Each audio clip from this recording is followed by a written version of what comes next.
This is how to crochet the moss stitch twisted headband part 5. In part 4 we went over how to fold this little baby, and now we're going to sew the edges together. Please keep in mind that this is at 2x speed. I do not sew that fast. If I did, I think I'd mess up.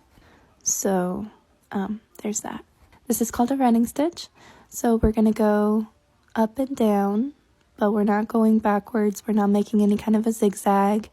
We're not going over. We're just feeding the yarn through the center, and then we're giving it a gentle tug after every single time. I'm trying to minimize the bumpiness that the twist is going to cause.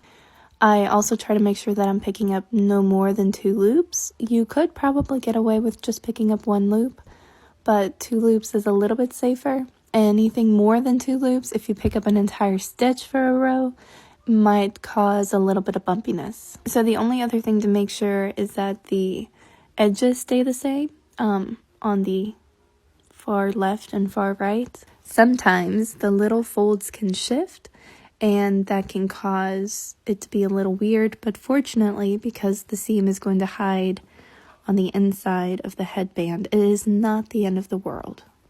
And it's just one of those things where practice makes perfect, and once you figure out what works for you, it'll be a lot easier. I will say that on the very last stitch, I generally don't include the center parts. I just go from the outside. I don't know if that makes sense.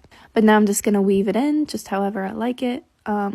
Whatever seems convenient. It doesn't have to be the prettiest. I'm just trying to make sure it doesn't come unraveled.